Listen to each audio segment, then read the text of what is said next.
ॐ अज्ञानतिमिरान्धस्य ज्ञानञ्जनशलाकया चक्षुरुन्मिलितं येन तस्मै श्रीगुरुवे नमः। हरे कृष्णा। भगवद गीता अध्याय 12वां श्लोक संख्या 13 and 14। अद्वेष्टा सर्वभूतानां मैत्रः करुणा एव च निर्ममः निरंकार समदुःख सुखक्षमी संतुष्ट सततं योगी यतात्मा दृढ़निश्चयः मयि अर्पित मना बुद्धि यमत भक्ता समे प्रिया।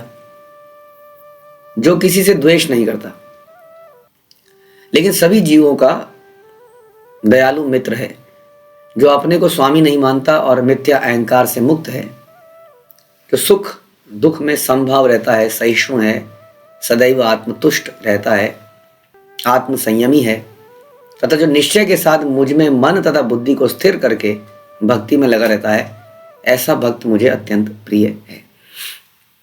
तो कुछ बहुत महत्वपूर्ण श्लोक चल रहे हैं आगे के कुछ, इसमें आप देख पाएंगे इसको कि भगवान को कौन अत्यंत प्रिय है और हम सभी लोग भगवान के प्रिय बनना चाहते हैं। यही हमारा उद्देश्य होना चाहिए सारे शास्त्रों को पढ़ने का, श्रवणम का, कीर्तनम का, इस जीवन का। हम जानते हैं कि भगवान के अंश हैं, इसलिए हमारा ये एक ही धर्म है कि हम उस पूर्ण की सेवा करें जिसका हम अंश हैं, जो हमारे स्वामी है और जिसके हम नित्य दास हैं, उसका हम निरंतर इटर्नली उसको सर्व करके प्रसन्न कर पाएं। ये हम सबका उद्देश्य है।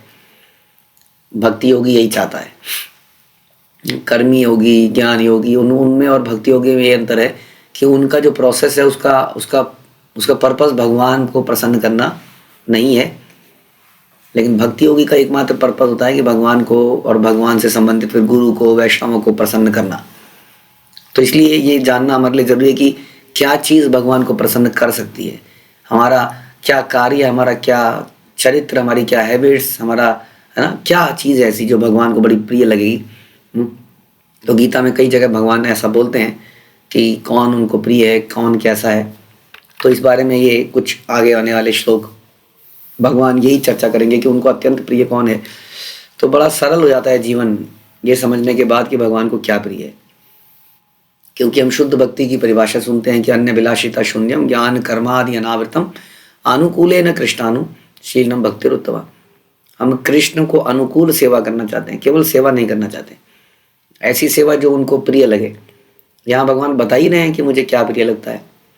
तो हमारे अंदर कुछ करेक्टरिस्टिक्स, हमारा नेचर, हमारा करेक्टर, हमारा बिहेवियर भी इम्पोर्टेंट है। जितना कि भक्ति की प्रोसेस इम्पोर्टेंट है, यानी कि श्रवण कीर्तन, उतना ही इम्पोर्टेंट है कि हम कुछ वैल्यूज़ को, कुछ गुणों को कल्टीवेट करें अपने अंदर।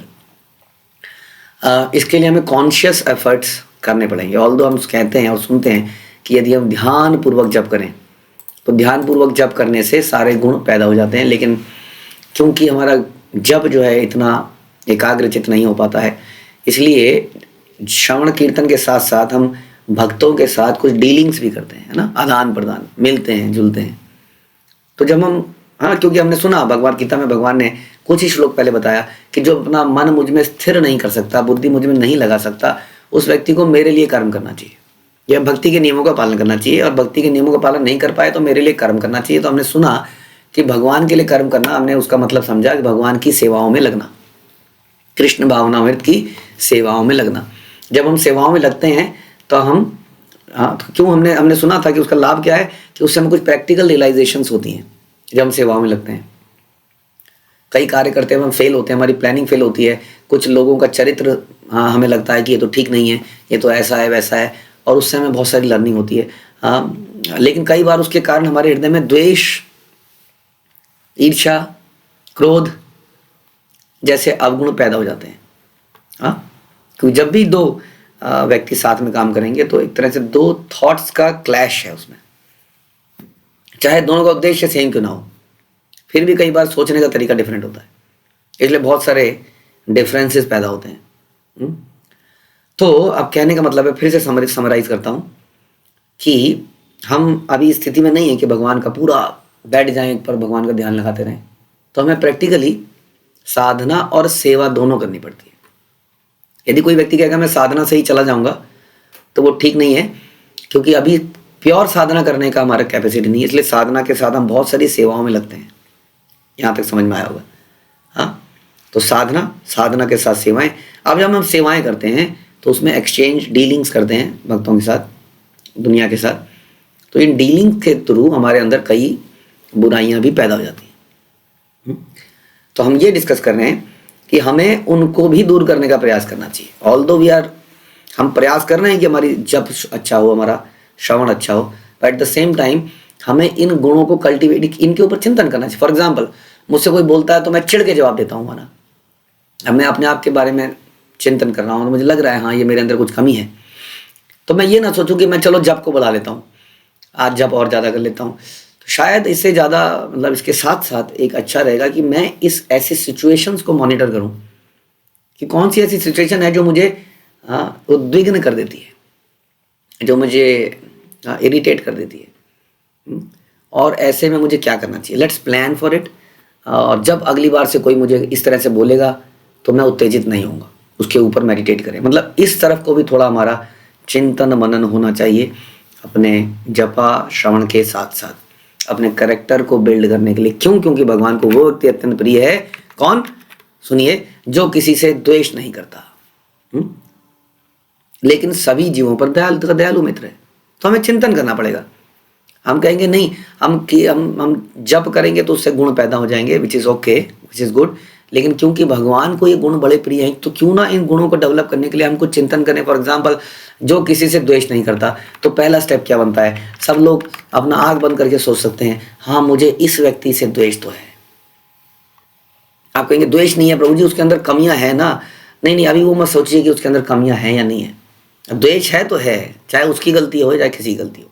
यहाँ ये नहीं लिखा इसमें कि बिना मतलब के द्वेष है, ऐसा नहीं लिखा। द्वेष है, कोई व्यक्ति चिल्ला के बोलता है इसलिए मुझे उससे द्वेष है फॉर एग्जाम्पल, लेकिन द्वेष तो है। भगवान कह रहे हैं जो किसी से द्वेष नहीं करता वो मुझे प्रिय है। अब इसका मतलब ही समझ में आ रहा है कि किसी से द्वेष नहीं करता, इसका मतलब उस व्यक्ति से भी द्वेष नहीं करता जो मुझे लगता है द्वेष के लायक ही है, जिसके अंदर अकल नहीं है, जो कि बदतमीज है। फॉर एग्जाम्पल, हमें ऐसा लगता है जिसके अंदर ये कमी है, जिसके अंदर वो कमी है, उससे भी जो द्वेष नहीं करता है वो भगवान को प्रिय है। अब if you want to become very dear to Krishna, बहुत अगर कृष्ण के प्रिय बनना चाहते हैं तो इस द्वेष को निकालना पड़ेगा, जिसका हम पोषण करते हैं। पोषण कैसे करते हैं हम द्वेष का? एक दूसरे के साथ चर्चा करते हैं उन्हीं द्वेषों के बारे में, इसके अंदर ये कमी है, इसके अंदर ये मेरे को, हाँ, तो हम उस द्वेष का पोषण कर रहे हैं। जबकि भगवान कह रहे हैं मुझे वो प्रिय है जो किसी से द्वेष ही नहीं करता। आप सोचिए कि क्या हम भगवान के प्रिय बन पाएंगे? क्योंकि कोई ना कोई एक व्यक्ति तो होगा आपके जीवन में जिससे आपको द्वेष है। हाँ, कईयों के जीवन में कई सारे होंगे। तो भगवान कह रहे हैं जो किसी से द्वेष नहीं करता लेकिन सभी जीवों का दयालु मित्र है। अगेन, सभी जीवों का दयालु मित्र है, यानी कि उसका भी दयालु मित्र है जो उसको हानि पहुंचाना चाहे। इसका मतलब उसका भी दयालु मित्र है, वो अत्यंत प्रिय है। मुश्किल है, लेकिन अगर हम जो प्राप्त करना चाहते हैं कोई साधारण वस्तु नहीं है, वो कृष्ण है। और इसको प्राप्त करने के बाद कुछ संसार में प्राप्त करने योग्य नहीं रह जाता है। हमने संसार में जो डिग्रियां हासिल करी हैं वो भी आसान नहीं थी, हमने बच्चा पैदा किया वो भी आसान नहीं था, हाँ, पाल पोस के तरह बड़ा कर दिया, आसान नहीं था, हमने जो पढ़ाई लिखाई करी वो भी आसान नहीं थी। कोई भी चीज़ आसान नहीं है, तो ये चीज़ आसान क्यों होगी? इसके लिए भी हमें मेहनत करनी पड़ेगी कि हमें सभी जीवों का दयालु मित्र बनना पड़ेगा और वेल विशर, सबका वेल विशर। द्वेष नहीं होगा तभी तो वेल विशर बनेंगे। जो अपने को स्वामी नहीं मानता, हाँ, कौन है स्वामी? कौन है फिर? तो कृष्ण ही स्वामी है। स्वामी नहीं मानते का कैसे साबित होगा कि हम अपने आप को स्वामी नहीं मानते? जब हम किसी चीज़ को भोगना चाहते हैं तो हम, इसका मतलब हम मानते हैं कि हम उसके स्वामी हैं, तभी तो भोग रहे हैं। हम चोर उचक्के तो नहीं है ना, कम से कम इस डिग्री के तो हम लोग नहीं है जो गीता की क्लास में बैठे हैं। वो चोर उचक्के तो नहीं है कि किसी का चुरा के भोग लेते हैं, लेकिन किसी चीज़ को अपना समझ के भोगते हैं। मेरा परिवार, मेरी पत्नी, मेरे बच्चे, मेरा धन, मेरा घर, ये मेरा है, I have right to enjoy this. हाँ, तो जो इसको स्वामी नहीं मानता का ये मतलब है जो उसको भोगना नहीं चाहता है, वही व्यक्ति स्वामी नहीं मानता है, वो भगवान को बड़ा प्रिय है। इसलिए प्रभुपाद कहते थे कि कृष्ण भावनामृत में ऑल्दो पत्नियों के लिए बताया गया कि पत्नियां जो है अपने हस्बैंड्स की बहुत सरेंडर्ड होनी चाहिए, शास्त्र ऐसा कहते हैं।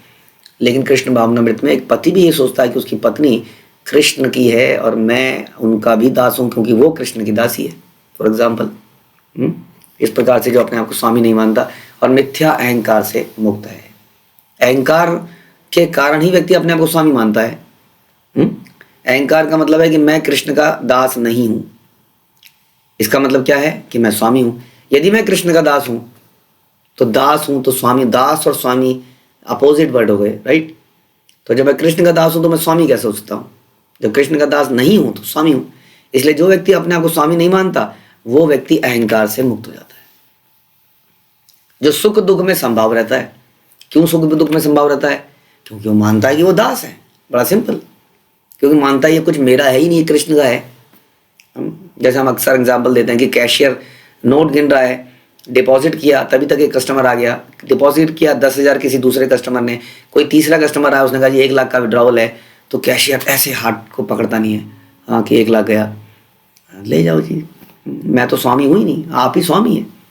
उसी तरह से उसके जीवन में जो भी प्लस और माइनस होता है, इसलिए प्रभुपाद कह रहे हैं यहाँ पर, तत्ते अनुकंपा सुसमीक्षमाणो भुंजान एवात्म कृतम विपाकम। जो कोई व्यक्ति क्या सोचता है कि मेरे साथ जो भी हो रहा है वो क्या है, मेरे कर्मों का फल है, विरोध नहीं करता है, किसी को शत्रु नहीं मानता है, किसी से द्वेष नहीं करता है। क्यों? क्योंकि मानता है जो भी मेरे साथ हो रहा है मेरे ही कर्मों का फल है, मुझे अपने विगत कर्मों के अनुसार यहाँ पर कष्ट भोगना ही पड़ेगा। इसलिए मैं भगवान का धीर धार से सेवा करता रहता हूँ, उनकी पूजा करता रहता हूँ, उनको उनका समर्पण बनाए रखता हूँ। इस प्रकार से तो सुख दुख में संभाव हो गया ना वो। ये सब लिंक्ड है आपस में, अगर आप समझेंगे ध्यान से तो। स्वामी नहीं है तो मिथ्या अहंकार से मुक्त है। स्वामी नहीं है तो जब स्वामी नहीं हूँ, जैसे मेरी गाड़ी में डेंट पड़ा ही नहीं, किसी और की गाड़ी में डेंट पड़ा तो मुझे दिक्कत हो ही नहीं रही है क्योंकि मेरी गाड़ी थी नहीं। इसलिए जब मैं हर चीज़ के प्रति ये सोचने लगूंगा कि मेरा नहीं था, भगवान ने मुझे दिया था सेवा के लिए, अब भगवान ने ले लिया, तो सुख दुख में संभाव रह पाएगा। और इसीलिए वो सहिष्णु रह पाएगा, जो अगला गुण बता रहे हैं, और हमेशा आत्मतुष्ट रह पाएगा। देखिए एक ही चीज़ से सब मिल जाता है। कृष्ण के प्रति समर्पण से सब कुछ मिल जाता है, तो सहिष्णु भी बन जाएगा। क्योंकि फिर ये रहेगा ना कि स्वामी जब देंगे तो देंगे, स्वामी जब लेंगे तो लेंगे। आत्मतुष्ट है, हाँ, क्योंकि हर चीज़ स्वामी की है। स्वामी जब बख्शीश देंगे तो बड़ा प्रसन्नता होती है, नहीं देंगे तो नहीं देंगे। आत्म संयमी है, जो तथा जो निश्चय के साथ मुझ में मन तथा बुद्धि को स्थिर करके मेरी भक्ति में लगा है। अब ये बात और आ जाती है कि ये स्वामी जो है, जिसको मानता है भगवान को, वो केवल एक सांसारिक मालिक और नौकर का रिलेशनशिप नहीं है, ये प्रेम का रिश्ता है। तो out of love and affection हम भगवान को अपना स्वामी मानते हैं। इसलिए लिखा इस लाइन में कि बुद्धि को, मन को मुझ में स्थिर करके मेरी भक्ति में लगा रहता है। आउट ऑफ कंपल्सन, वो बंधुआ मजदूर नहीं है, स्वामी है। आपने इतनी बार बोल दिया स्वामी स्वामी स्वामी स्वामी, स्वामी कृष्ण है, हम दास हैं, मर गए, दब गए, कट गए, ऐसा नहीं। Out of love and affection वो समझता है कि ये मेरे स्वामी हैं, उनकी भक्ति में लगा रहता है।